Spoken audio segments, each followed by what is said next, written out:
It's time for this month's book special, and I'd like you to join me for a game of King Bingo. Hi everyone, welcome back to my channel. I'm Dave Musson, at Dave Musson on Instagram, and this is a place where I talk to you about all things Stephen King. And this is my latest book special, and we're going to be playing a game of Stephen King Bingo throughout this episode. So do stick around for that. First, a couple of quick things to plug.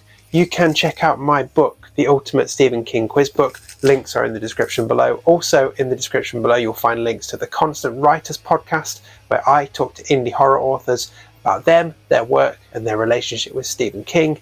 And you can find a link to my weekly newsletter, where I will give you a short story from me every single week, an indie horror author recommendation from me every week, and you get a book of my short fiction as an ebook as a thank you just for signing up. So again, links are in the description. Also in the description, you'll find a link to my Letterboxd profile, because regular viewers will know around here that this year I'm really focusing on the movies and adaptations of Stephen King's works. So if you want to see my Stephen King ranking as it's in progress, and if you want to see what else I'm watching, come and find me on Letterboxd. So as I mentioned, this is this month's book special, and we're playing Stephen King Bingo. Specifically, I wanted to do something around King-isms, King cliches, King referring tropes, King things that he just uses too much, whatever you want to call them. I wanted to find a way of pulling them together and helping you be aware of things that might come up time and time again as you work your way through Stephen King's work. And, of course, well, bingo seemed the obvious form, naturally. So what I'm going to do in this video is I'm going to take you through 19 tropes, 19 obviously, that I see coming up time and time again in King's work. These are the 19 items on the Stephen King bingo card, if you were. Now you may be sitting there thinking, oh yes, a nice imaginary Stephen King bingo card. No, I've designed you a Stephen King bingo card. I'm going to pop it up on screen in front of my face right now, and I'll make sure there's a link for you to download it in the description as well, so you can have access to that Stephen King bingo card, and you can see if any of his books allow you to tick them all off, stand up and shout house. I haven't tested this yet, so I don't know if there is one, but if you find one, hey, why not tweet me or send me a message on Instagram, literally just with the word house in capital letters, and then we'll see where we go from there. So this is going to be spoiler free, and it's not a definitive bingo card. This is just 19 things that I could think of off the top of my head. Let me know what things you would add to a Stephen King bingo card, particularly if I've missed anything obvious. And of course, as I said earlier, let me know if you know which books out there could let you tick off everything on this particular card. Anyway, eyes down, look in, it's time for some Stephen King bingo. Okay, number one, we've got nubbins, nubs, small nubs, token nubs, basically any kind of reference to small breasts. I mean, to be honest, we can include any kind of reference to breasts. It's usually the first thing a character notices when they encounter a female character. But King seems to have a special thing about referencing smaller cup sizes. Okay, number two, tendons creaking in someone's neck. Now this makes sense, that's a sign of tension, and hey, if you're in a Stephen King book, chances are things are going to be a bit tense. Number three, last time he or she saw them alive. Yep, King loves a bit of foreshadowing, and he does overuse it at times, but when he nails it, it's really powerful. So it's got to be on the bingo card, really. In number four, blue chambray shirt. I still don't know what this is, but all his male characters seem to wear one. Is it the thing that Alan Grant wears in Jurassic Park? Is it just a denim shirt and he's not calling it denim? Like, answers in the comments, please. Number five, dead dog. I always panic if there's a dog in a King book, because chances are that pooch is going to snuff it. Number six, a story set in Maine.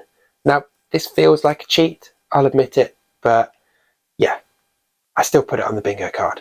Yeah, I did. Number seven, someone laughing until they either cough or fart, or maybe even both. I mean, honestly, I've never seen this happen in real life.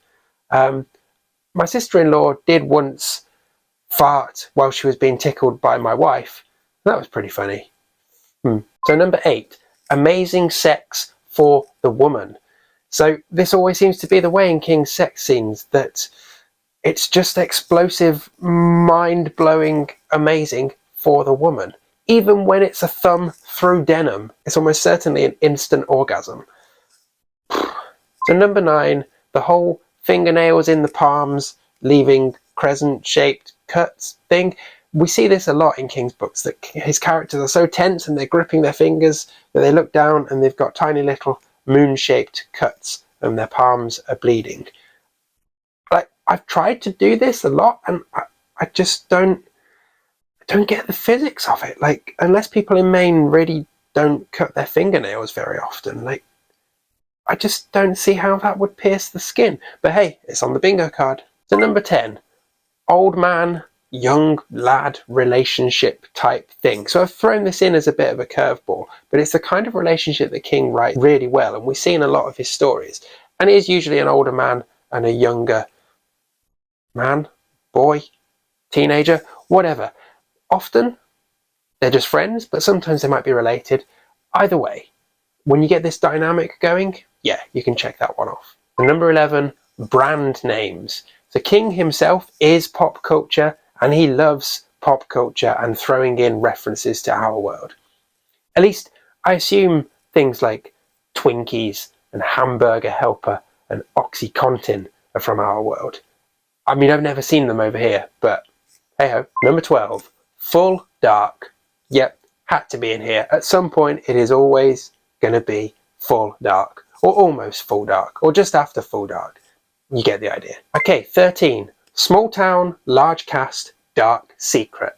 You didn't think I'd forgotten about this, did you? This is classic King, and he's been doing it since Salem's Lot all the way back in 75. So number 14, magical Negroes. Yeah, I don't like having to include this one, but kind of has to be done. If you want more information on this, check out my chat with my friend Scott Woods on the Constant Writers podcast. Number 15, magical disabled child. While we're talking things that perhaps shouldn't be included, hey, disabled children in King stories often usually have some kind of magical powers and can come along and save the day. Number 16, terrifying bullies. I mean, wow, Stephen King's bullies. Fuck. They're just relentless. And like I said, terrifying. Like, I want to know who bullied Stephen King at school, because the ones he writes are fucked up. So number 17, a writer, a character who is a writer. Easy peasy. You'll find these in loads of his stories. And it's often paired with, number 18, an addict in recovery. Yet we quite often get King characters who are in some form of recovery and often going through the 12 steps process. And this is King writing from personal experience. And actually, I find these characters incredibly illuminating, if anything, because it gives us that insight into King's head, which I really like. And number 19, it had to be. Honestly, anytime you see numbers crop up in King books, pin numbers, dates, door numbers, addresses, times, phone numbers, whatever, sit back, do some additions, maybe take a bits away, just manipulate those numbers, and I'll bet you can make a 19 out of them.